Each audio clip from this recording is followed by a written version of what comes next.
D'Angelo is still widely considered an expert on the topic of anti-racist work, and her comments in the video are very helpful in explaining the background of the phrase white fragility, so we chose to use it. And then the appearance of President Trump. So the appearance of President Trump is not meant to be a political statement, but we could not really cut him out of the video. The Guardian chose him as an example of white fragility among other pop culture references, and we did not. So enjoy the video now. Oops, sorry.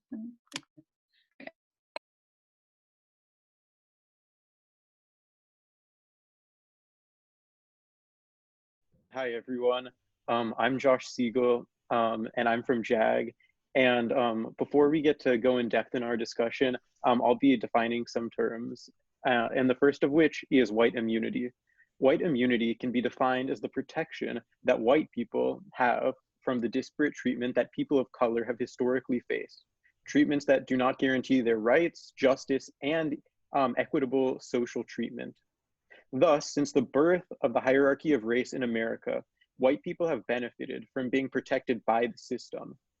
Whether that be in government courts of law, treatment by police officers, or even applying for a job, there has never existed legally protected discrimination against white people because of their being white, except for discrimination against groups such as the Irish and Italians, which happened due to their status as immigrants, not being white Anglo-Saxon Protestants, their class, and their wealth when they immigrated.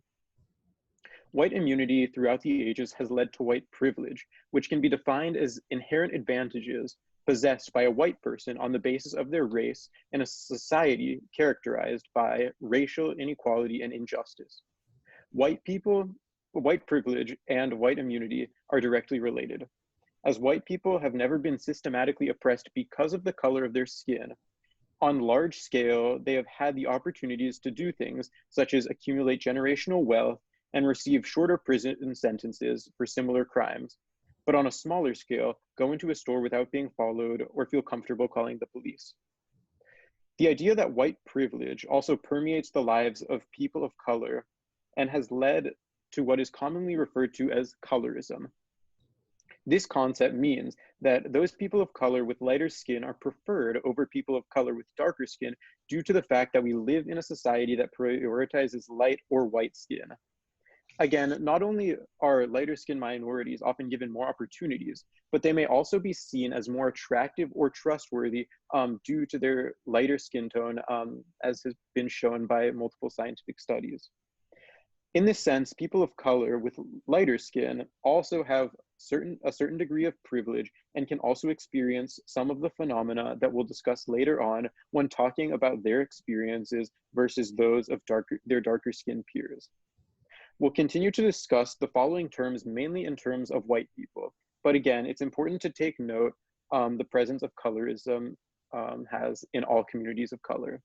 And lastly, white privilege and white immunity are both terms centered around the fact that white people have never been discriminated against based on the color of their skin. However, this does not mean that white people cannot face oppression and hardship, because saying that in itself would be fundamentally false.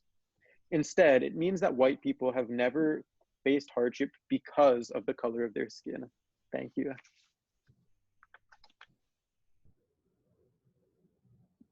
Hi, so I'm Elizabeth Schaefer, and here are some examples. I can give you a second to look over it.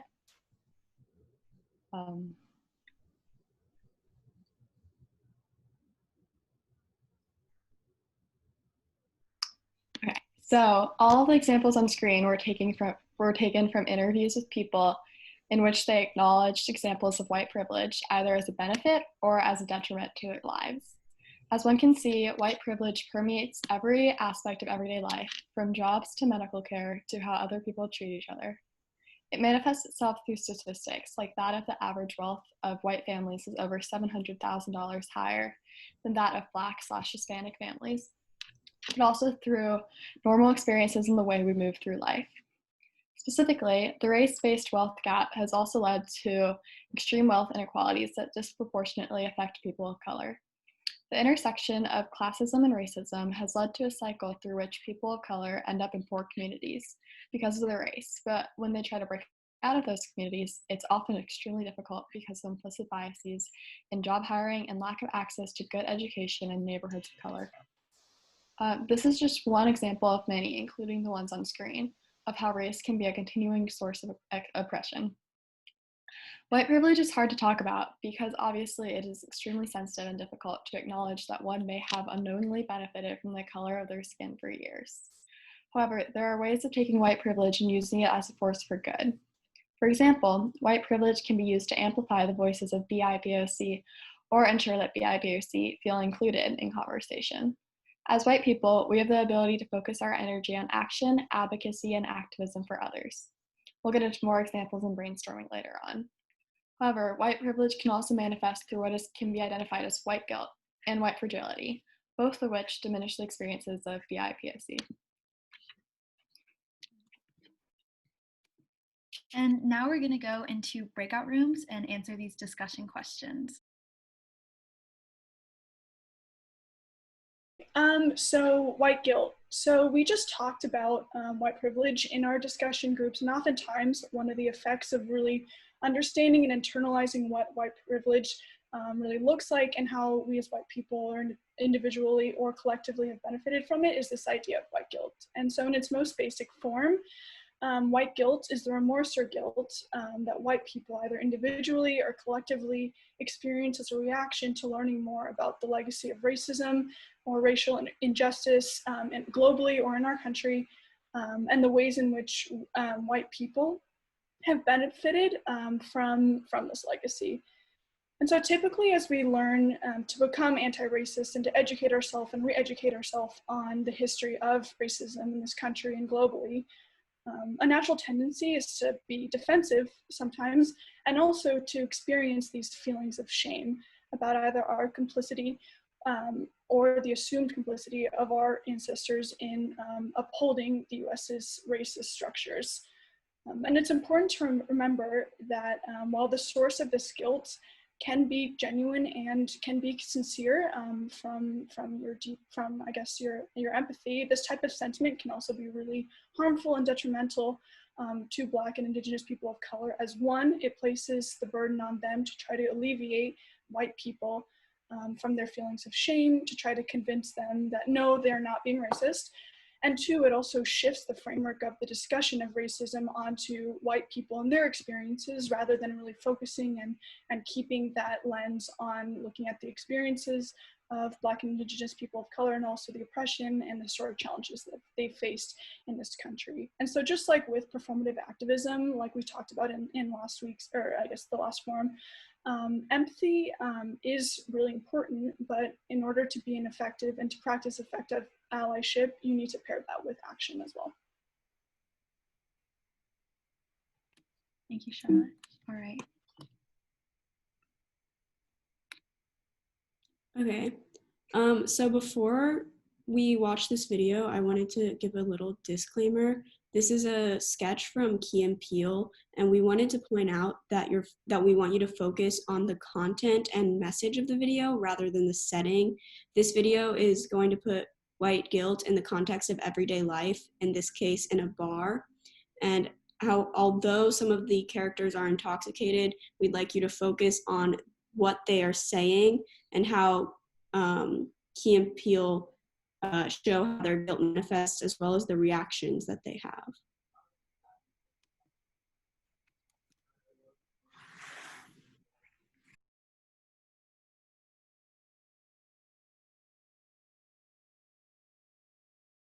So white guilt can also be seen in the scenarios on the pink graphic. Instead of accepting white privilege and validating the experiences of BIPOC, people can feel white guilt, which then causes them to respond with quotes such as, "I didn't ask to be white," or "I'm really sorry for being a white person." Although they can be well-intentioned, they often place much of the burden on BIPOC to validate the goodness of the white person in question. Imagine this. You see someone getting stabbed in the middle of the street, and instead of calling an ambulance and covering the wound, you begin to cry that you didn't stop them from getting stabbed and instead wish that you had been stabbed. This scenario does what white guilt does. You do nothing for the person who is struggling. When doing anti-racist work, it's important to take time to reflect on the ways white privilege has permeated all of our lives. But the work cannot stop with pitying people, especially because many people don't want to be pitied, and that exacerbates the problem. We must instead move forward and use white privilege to take action against inequality.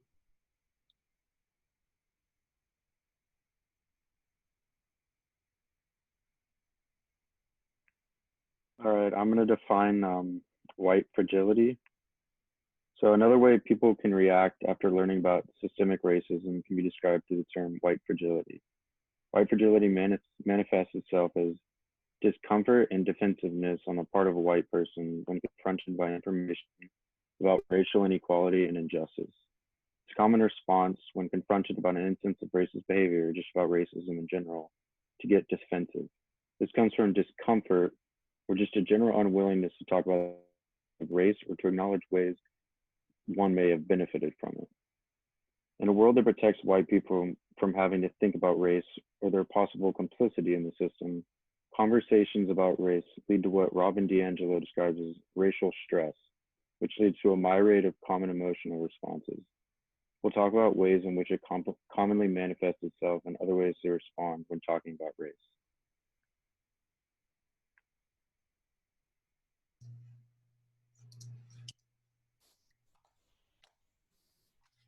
On this slide, we have a few examples of what white fragility looks like in action.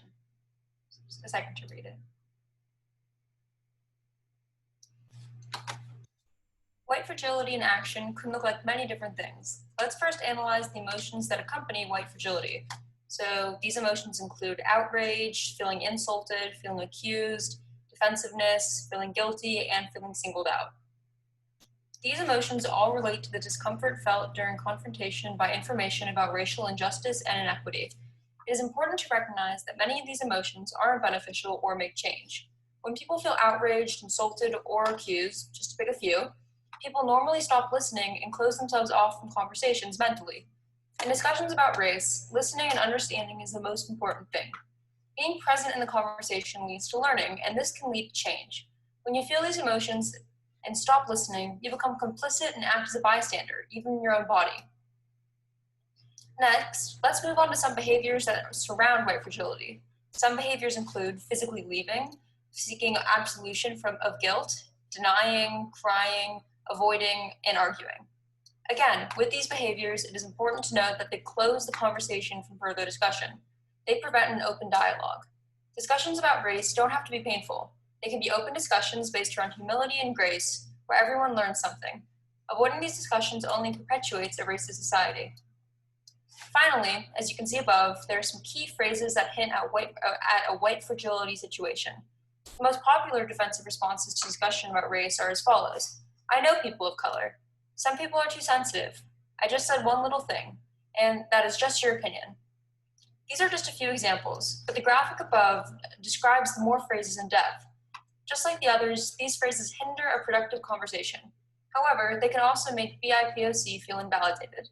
By dismissing their experiences as just their experiences, or diminishing the power of your words to make yourself seem better, you are functioning as a part of the system that has consistently put BIPOC down.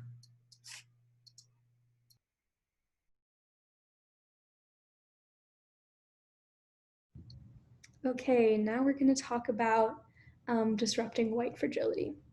So as you've already brainstormed in your groups with that last question, there are a lot of ways in which we can disrupt the system of being uncomfortable talking about race. The word cloud on screen shows behaviors and actions that we should take instead of the ones previously identified when we talked about ways white fragility manifests itself. Reacting with compassion, validating experiences, and acknowledging discomfort while promising to work past it are all ways in which we can and should respond when faced with privilege or an uncomfortable race-based situation. To avoid white fragility, we can begin by ending the characterization of racism on a scale of good versus bad, and instead accepting that even if it is not our intention, we can all make insensitive comments sometimes. Realize the difference between intent and impact and work to Make sure that if the impact is worse than you expected, you remedy it until you go back to the primary intent. Next, recognize that we are all a part of a racist system and it either hurts or benefits us all. Lastly, remember that discomfort is good. Anti-racist work should not and will not ever be easy because it forces us to confront the systems that we were either successful under or struggled as a result of. However, comfort with these systems will only help to uphold them. There are a few strategies that help in disrupting white fragility. If you ever felt that you hurt your own relationships by employing white fragility, then there are still things that you can do to repair that relationship and ensure that future relationships are ruined based on insensitive behavior. For example, own your own racism. Acknowledge that you aren't perfect and make it a goal of yours to continue learning and to do better. In this learning process, make sure you accept feedback from others about your successes and also your pitfalls. It's important to know how you are doing so that you can improve. And with this feedback and your new mission, always make sure to hold yourself and others accountable. Make sure that you continue to learn and adjust your behavior. With these steps, you can become a better and more aware person who others would like to have meaningful discourse with. To address someone else's white fragility when you see it, begin by acknowledging the discomfort in the situation and how hard it is to fight against racism. Work to understand them. From there, explain to them why what they did was wrong and how their behaviors after only furthered the misstep. Be understanding, but also firm in that defensiveness instead of acknowledgement is another way in which the system is upheld. Lastly, we must all continue to educate ourselves. On the Unity Council website, there are lists of books, movies, and other resources about anti-racism work and how to be a good ally.